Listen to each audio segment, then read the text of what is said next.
Hey guys, what's up? Welcome back to the part 2 on the current state of the real estate market. Earlier video this week, I talked about the 5 factors, what's causing this boom and why the market is so strong. Now, on the flip side, there are 3 factors I want to talk about in today's video, which is what I want to share with you over the course of the next 12 to 18 months. What is happening in terms of the moratorium that the government has that will end in about 3 months. There's also the rise in prices and also interest rates. And lastly, there's a big hodgepodge of things happening that's going to cause a lot of inventory coming into market. 1 in 5 homeowners say they plan to sell their current home in the next 12 months. Break these 3 things down and share with you my thoughts on why, if you're not in a rush to buy, you can take advantage of a 5 to 15% decrease in the upcoming months when there is a pullback. I think the craziness will slow and the rate of increase in prices will slow. That after this video, you will have a good understanding of all these market forces and what's happening so that you can make the best informed decision for your purchase.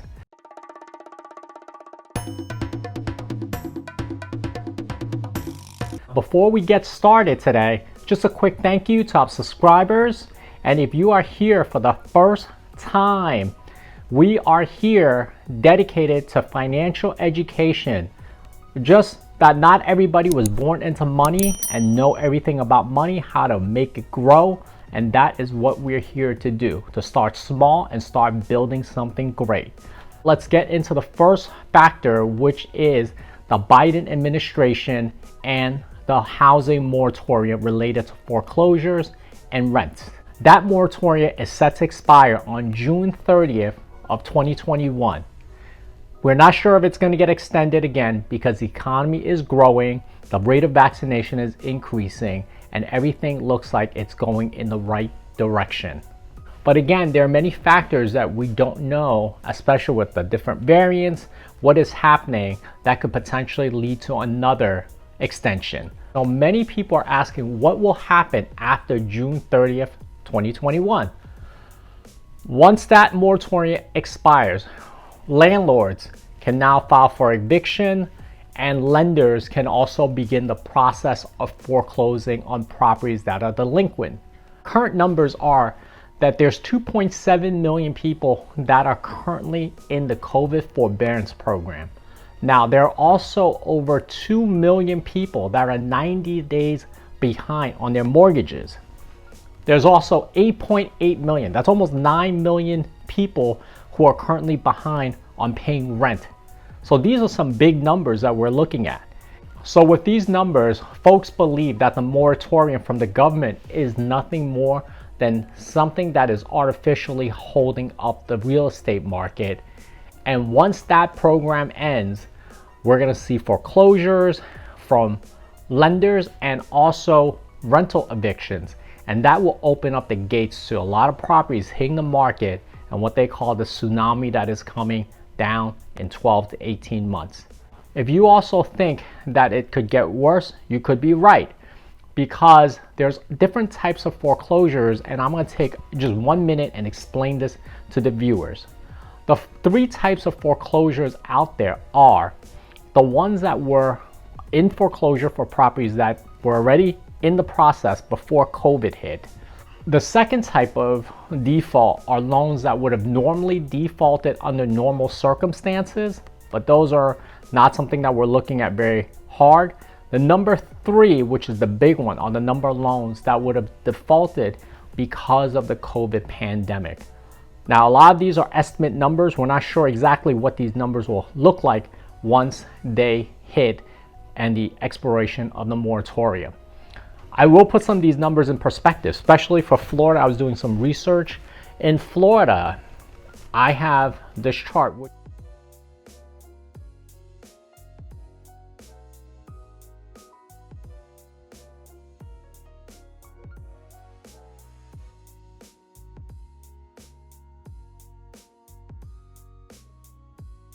is 1 in about 6,700 homes are currently in foreclosure. So that number could rise very fast And at the same time, Florida is in the top 5 of the states. And I can post some of that details in the description for those that are interested around the foreclosure numbers. Number 2, which is inventory. So if you look at the 2.7 million properties that's in foreclosure, if only 50% of these are foreclosed on, you're gonna have 1.35 million homes in the next 12 to 18 months, maybe 24 months. It's gonna take a little bit of time for the foreclosure process to initiate and to kind of get through the system. You're gonna see 1.3 million properties hit the market in the United States. Currently, there's only about 1 million homes as a 2-month inventory that's for sale right now, which is very low. But if you add another 1.3, 1.4 over the course of next year to 2 years, in addition to all the other factors of inventory, you will see a price decrease because of just the number of homes that's going to be in the market. So let's look at what are the other factors contributing to the inventory in the market in the upcoming 12 to 24 months. So earlier I showed you the clip about probably 20% of people who did not sell in the beginning of the pandemic are looking to sell their home. 20% of Americans are going to put their house on the market in the next year. What does that do to inventory? And then what does that imply for prices? Now, if you think about that, that's going to be more inventory from 20% of the population that's going to sell their homes. That will add to the overall supply of the existing homes in the market. So the second factor is home builders, new homes that's coming up in the market. As you drive around, as I drive around in Florida, I see tons of new construction coming up. That's because builders are seeing that there's a demand and they're trying to build these homes, but there is a lag in terms of when these homes are available. But they are very cautious about how much inventory they're putting out.